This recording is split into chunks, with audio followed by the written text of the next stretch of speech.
Hello, and welcome to Grand Final History for a supplementary episode where we look at the second 10 years of the VFL. These supplementary reviews of the decade provide a chance to look at the trends and events over time. It's a quick way of gaining an overview of the previous 10 years, maybe saving you from having to listen to all those episodes. But it's also an opportunity to see how the VFL developed in its second decade, how it managed the many challenges it faced, and maybe pick up on some points that may not have been noticed before. I'll try and break the decade into some different categories, rather than just giving a season-by-season summary. And, as we look back at the last 10 years, there are a number of recurring issues, including professionalism, expansion and contraction of the number of clubs, gambling and the scandals resulting from gambling, violence on and off the field by both players and spectators, club turmoil as committees, coaches and players come and go, not always smoothly. We will even look at how emerging science and technology made its impact on the game. During this decade, the league both grew and shrunk. The first two expansion clubs, Richmond and University, joined the league in 1908. University were competitive in their first few years and were close to making the finals, but once professionalism was established in 1911, the writing was on the wall for the profoundly amateur club. Richmond had the dubious honour in 1912 of being the last team to lose to University, and the students lost every game in 1913 and 1914.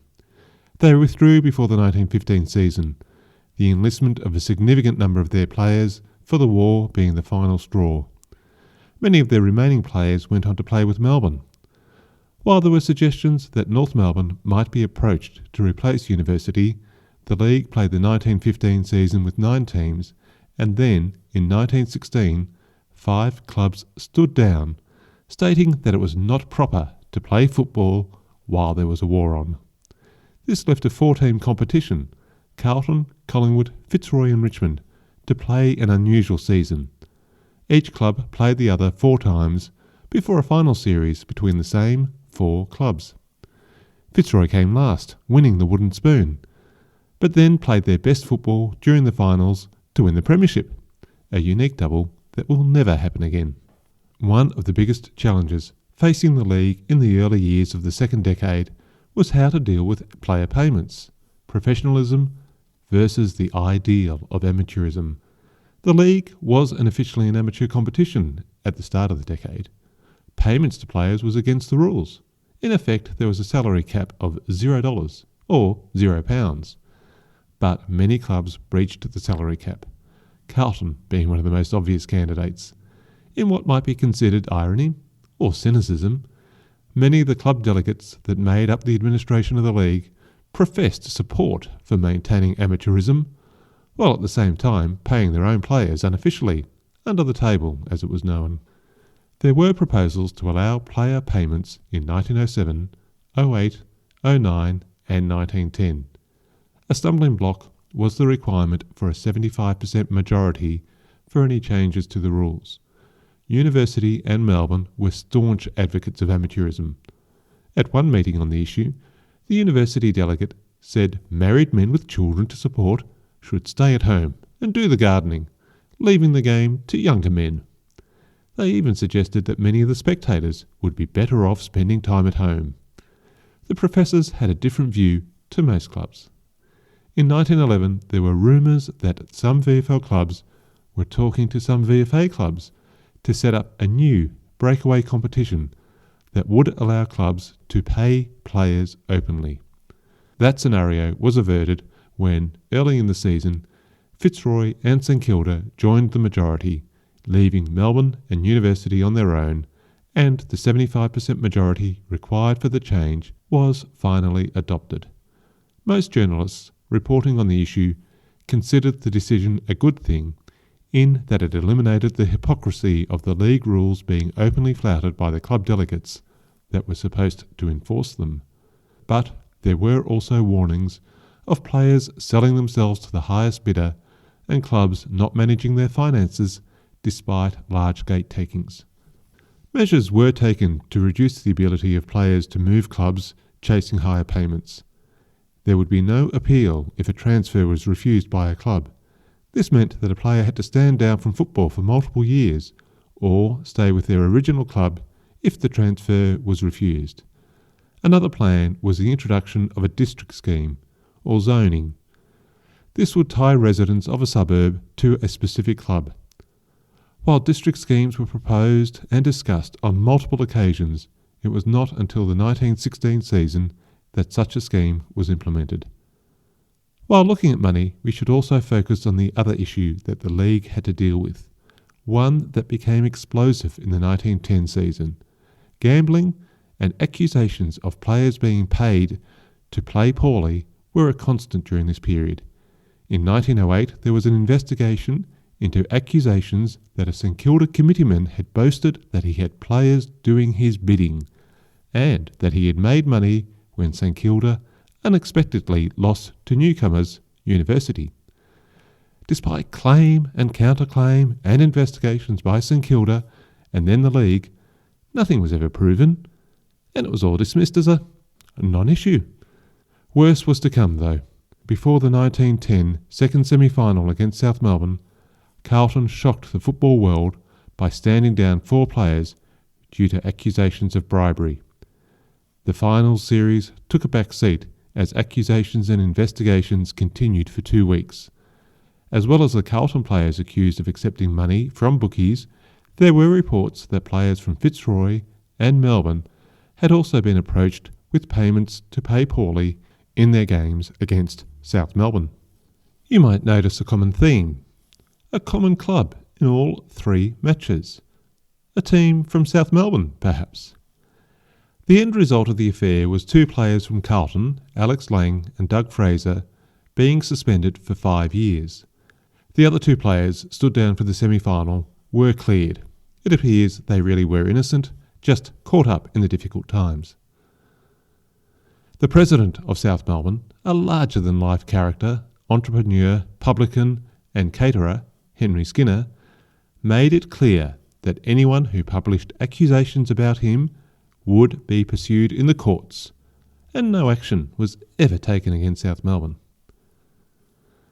Another challenge for the league was violence on and off the field by players and spectators. There were ground invasions by spectators, players charged by police and convicted in the courts for on-field actions, and in 1910, umpire Lardy Tollak, former premiership captain for Collingwood, was kicked by a South Melbourne player at league headquarters where he had been appearing to give evidence after reporting a South Melbourne player on the previous Saturday. It was alleged that South Melbourne's Albert Franks was unhappy with Tulloch and lashed out at him while the committee was making their decision. Franks was suspended until the end of the 1911 season, 33 matches in all. 1910 also saw a near riot at the grand final, where a fight between Collingwood and Carlton players started in the 4th quarter. About 30 spectators jumped the fence, and a full-blown riot with 42,500 people at the MCG was an imminent possibility. In a moment of inspiration, umpire Jack Elder bounced the ball, and players quickly realised there was a game to be won and started going for the ball rather than each other. The ground was cleared and a potential tragedy averted. 1915 saw another ground invasion at the MCG in a game between Melbourne and South Melbourne. Spectators were upset when a Melbourne player lashed out and knocked South's George Payne out cold. An estimated 2,000 people swarmed onto the ground. One group of children grabbed the match ball and played kick-to-kick as players ran for the change rooms. A small number of police and soldiers tried to restore order. It wasn't until George Payne recovered and the umpire got the ball back to him so he could take his free kick that things cleared up. The crowd quickly got off the ground when they realised that South were a chance to win the game.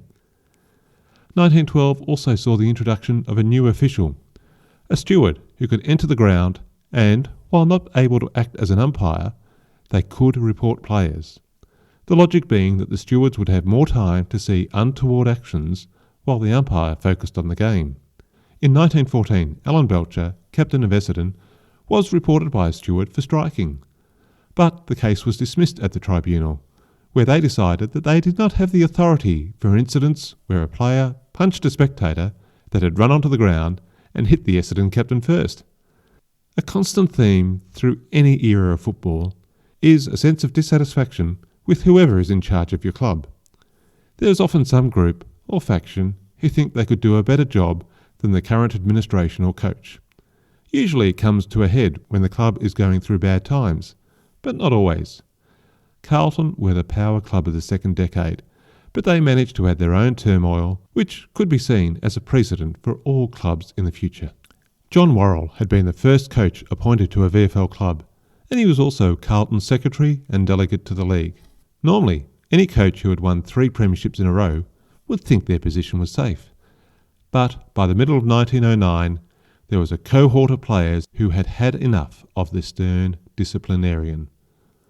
A number of players had stood out at the start of the season, unhappy with the coach and, or perhaps unhappy about their pay. Albeit, of course, they were amateurs then and no one was being paid anything. But the Blues lost the opening game to University. It was troubled times at Carlton, and mid-season, after a 1-point loss to the Magpies, the players met and declared they no longer wanted Jack Worrell as coach. Despite the committee supporting Worrell, he resigned as coach for the good of the club, although he stayed on as secretary. The skipper, Fred Elliott, took over the coaching role, and the Blues went on to win 13 of their next 14 games. However, they eventually lost the grand final to South Melbourne, but the troubles were not over. A faction, including a number of players, decided the committee had to be refreshed and Jack Worrell had to go as secretary. After a bitter campaign, Worrell was outed. A cohort of 5 players loyal to Worrell, representing 17 premierships between them, also left Carlton. But the Blues were not the only club that could dismiss a successful coach. Charlie Ricketts captain-coached South Melbourne to their 1909 premiership before standing down due to ill health. He returned and captain-coached again in 1912, taking the Southerners to runners-up, losing by less than 2 goals to Essendon. But the South Melbourne committee decided that he was not the man for the job in 1913. He left the club and spent the rest of his career at Richmond. There is a long history of discarding successful coaches in the VFL-AFL. St Kilda did have some success in this period, but they also had their share of drama. We mentioned the allegations of bribery and gambling earlier, but there was also an infamous players' strike in 1911. Relations between the committee and the players were not good, and things came to a head when the number of dressing room passes issued to players was restricted. These passes allowed friends or family into the change rooms. Whether the committee was seeking to reduce the crowds in the rooms or to help get the players focused, it was the final straw. Most of the players stood down, and the Saints selection committee drew on juniors and local clubs to get a side onto the ground. A series of one-sided losses ensued, and the Saints ended that season having set another record, using 62 players in the one season, a record that will stand forever, given that clubs are now limited to 44 players. 1913 saw an attempted strike before a game by some Melbourne players, who were unhappy that their club committee were not supporting teammate Jack Bristow after he had been charged by police for striking Carlton's Gordon Chalice the week before. Chairman Bill McClellan came down to the change rooms and threatened that they would never play football again. The players backed down and the game went ahead. Many efforts have been made to expand Australian football to an international audience, albeit with limited success even now. The tradition dates back to the second decade of the league. In 1907, Henry Harrison, one of the founders of the Australian game, was speaking at a dinner and quoted the London Daily Mail writing on the Australian game. The Mail said, "If Australia wishes to do some real good for English sport, she should rather send 2 teams of men who play the Australian game, which, in the opinion of many English and American players, as well as by the far greater majority of Australians, is the fastest, prettiest, most scientific, and least brutal of all varieties of football. It would be no exaggeration to say that after such a visit, there would be more teams playing the Australian game in a very short time than those playing the rugby code at present. 1909 actually saw a troop of 40 American schoolboys visit Australia to play Australian football. They had been introduced to the code by some expatriates, and a trip had been organised to send the lads halfway around the world, playing baseball, Australian rules, performing in concerts, and acting as their own marching band. They are surely the first American team to play a game of Australian rules on the MCG. The tour did lead to a pair of articles published in the New York Times and Washington Post in 1910, written by the leader of the tour, Major Sidney Payotto, saying Australian football was the best football code in the world. Publicity that the AFL would love to see repeated in today's modern era. Perhaps the most unexpected site for international activity was Japan, but there were reports of the game taking root with some schools in Tokyo in 1910. It appears an employee at the British Embassy had been promoting the game. If that activity had been nurtured, perhaps we could be playing international games against the Japanese today. 1914 saw talk of a big scheme to take two teams on a world tour of the US and Europe to showcase Australian football, but the First World War stopped those plans. There was finally an international exhibition game held in London in 1916, but it was brought about by the First World War rather than any efforts by the League. The game was played in London as a morale-boosting effort for Australian soldiers, with many soldiers coming from top clubs in Victoria, South Australia, Western Australia and so forth. The match was a success at attracting a crowd, raising funds for the Red Cross and improving morale for players and spectators. But sadly, a number of the participants would be killed and wounded before the war was over. So despite all these efforts, the game is still a domestic affair, but I'm sure we'll hear more efforts for international promotion in future seasons. To help promote the game locally and in the northern states, a series of carnivals were held every 3 years. The first carnival was in Melbourne in 1908 to celebrate 50 years of Australian football. There were teams from every state and even New Zealand. The New Zealand team performed a haka, and then the Queensland side were reported to have had their own Aboriginal war cry. All games were held on the MCG, and Victoria were the champion side. A follow-up carnival was held in South Australia in 1911, without New Zealand or Queensland, and this time it was the South Australians who won the championship. And the final carnival for the decade was held in Sydney in 1914, with the intent of promoting the game in that city.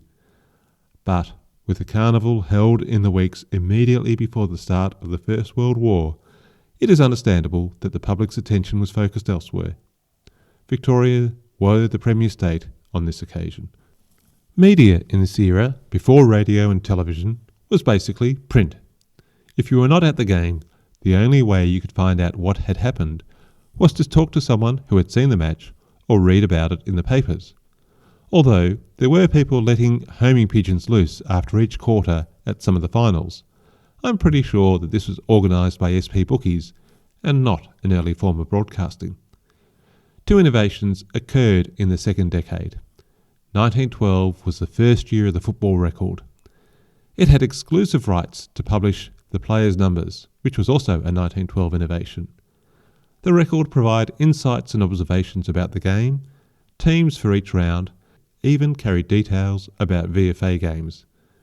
The other innovation was the capture of a VFL Grand Final on film for the first time. The 1909 Grand Final between South Melbourne and Carlton can be seen at the National Film and Sound Archive's YouTube channel. A 10-minute silent movie, the earliest example of Australian football on film, that shows both the changes in the game since those early days, slap passes are a thing of the past, but also the common elements of speed, movement, and the excitement of a win that continue to today. Advances in science and technology also made their impact on this decade. Collingwood adopted the latest medical technology when they tried to gain an edge on South Melbourne in their 1909 second semi-final. At half-time, the Magpies had their players doping on oxygen, using an oxygen cylinder to give the players a blast of oxygen through a mask. It may have been the latest innovation, but it did not do the Magpies any good. It was Collingwood that looked tired as the game went on, and South won the final easily. It would not be the last time that clubs try to use medical technology to gain an advantage. South Melbourne were a successful team in terms of games won and playing finals football, but they only managed one premiership in this era. An article in the Herald in 1913 looked at their results in terms of sports psychology, identifying mental strain as their problem when it came to big games. Clubs are still trying to work on the best mental approach more than 100 years after these early insights. Perhaps the last word on how science was impacting the game should be left to Bill Strickfuss of South Melbourne. 1910 was an exciting year from an astronomical point of view because Halley's Comet was making one of its regular approaches to Earth and could be easily seen in the night skies. Bill Strickfuss was a big, tough and sometimes rough ruckman for South Melbourne. When appearing before the tribunal and being asked about being struck by an opponent, he said he did not know what had happened. As far as he knew, it could have been the comet hitting the Earth, which is possibly the only time Halley's Comet has been used as an excuse at a VFL or AFL tribunal. Despite being over 100 years ago, there are some players and coaches from this era with reputations and fame that continue to modern times. Roy Cazaly, made famous for the phrase and then the song Up There Cazaly, made his debut at St Kilda in 1911 during the infamous players' strike. He played in the Saints' grand final loss in 1913 and would eventually move to South Melbourne in 1921, where the Up There Cazaly call became famous. Jock McHale started playing for Collingwood back in 1903, but his coaching career began in this decade in 1912 and would continue for an incredible 37 years and 714 games. Today's premiership coach is awarded the Jock McHale Medal in recognition of his 7 premierships. We'll explore those in future episodes. Dick Lee was a Collingwood champion forward of this era. Although he debuted in 1906, we'll count him for this decade. His name may not be as familiar with modern spectators, but as well as being the leading goal kicker on 7 occasions, he was the first footballer to have a cartilage removed from his knee, setting the scene for countless footballers to have countless knee operations over the years. It is also argued that he was the inspiration for the phrase Dickie Knee, which is also worth noting so long as we don't forget what a true football talent he was, representing Victoria 19 times and playing in 3 Collingwood premierships. Some big names left the scene in this decade too. Henry Skinner was the famous South Melbourne president from 1904 to 1911 and a key contributor to league delegates' meetings. In many ways he was a prototype for future club presidents, a larger-than-life character, founder of a brewery, a pub owner, the Golden Gate is still in Clarendon Street, South Melbourne, an entrepreneur known by some as Boss for his patronage of local sports clubs, and a focus of energy to improve the South Melbourne Football Club. Forever associated with the 1910 season of scandal bribery affair, but no wrongdoing was ever proven. It was a shock when he died suddenly with heart troubles before the 1912 season. Many future larger-than-life club presidents could claim Henry Skinner as their role model. The other departure of note was the death of the VFL's first president, Alex McCracken, who resigned due to ill health in 1915 and died later that year. He had steered the VFL from its foundation to a position of strength as a leading football competition in the country over almost 20 years. An administrator's administrator, he had founded and run many sports clubs, organisations and businesses, including helping to found the Essendon Football Club when he was just 17. A man that I think is worthy of recognition as one of the leading administrators of the VFL-AFL. We've looked at some of the trends and events of the decade. Let's finish up by looking at the finals over this 10 years. Before we get to the clubs, we should recognise umpire Jack Elder, who umpired the grand finals in 1908, 09, 10, 11, 12 and 13. He will be back for more grand finals in the coming decade, so we'll hear more about the man who, in 1996, was named the VFL-AFL's Umpire of the Century. But 6 grand finals in one decade is a mighty effort. Every club, bar University, made the finals at least once. Richmond making their first final series in 1916, in that odd season with just 4 teams. Collingwood and South Melbourne played in nearly every final series, but the Magpies could only win 1 premiership from 3 grand finals. Similarly, South could only win 1 premiership from 4 grand finals. As noted earlier, some sports psychology might have helped them cope better with those big occasions. Essendon had been promising, making a grand final in 1908, but it was not until the arrival of Supercoach Jack Worrell, who had spent a year as coach of the umpires after being sacked by Carlton, before taking Essendon to back-to-back premierships. This meant Jack Worrell had 5 career premierships. Even St Kilda had some successful years among their more familiar cellar-dwelling periods. They made the grand final in 1913 and defeated Fitzroy in the first final. But the Maroons had the right of challenge and defeated the Saints in the grand final game, despite St Kilda having a barnstorming last quarter that almost got them over the line. It's going to be a long wait before the Saints get their second chance. And Fitzroy would go on to win another premiership against the odds in 1916, where they finished last out of 4 teams before coming good in the finals to have the most unique double of a wooden spoon and a premiership in the one season. But the dominant club across the decade was Carlton. It is hard to argue with 9 finals appearances, 7 grand finals, and 4 premierships in 10 years. So when you join a debate about which team has had the most success over a sustained period of time, don't forget the Blues in the early years of the VFL. And of the 4 premierships, perhaps the standout was in 1914, where they won the grand final with 9 first-year players. Next time your club talks of going through a rebuild, take some comfort that maybe they'll be able to repeat the effort of the Blues in 1914.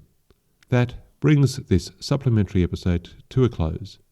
It was a decade that started with an officially amateur competition of 8 clubs and ended in the midst of war with only 4 teams playing. Huge crowds had become the norm before the start of the war, but clubs were still grappling with the financial challenges of paying players and keeping costs in control while still trying to get the best players for that elusive premiership. Technology was beginning to have an impact on daily life with the emergence of telephones, movies, motorcars and more. The biggest challenge, though, the league had to deal with was how to continue a competition during a time of war. Join me next time as we return to normal programming and look at season 1917, the first year of the league's 3rd decade and the 4th year of World War I. If you've enjoyed Grand Final history, please leave a review wherever you get your podcasts from. The more goals we kick, the easier it is for others to find the podcast. If you have questions or want to leave feedback, please email me at info@grandfinalhistory.com.au or check out the grandfinalhistory.com.au website or Facebook and Twitter for more Grand Final history.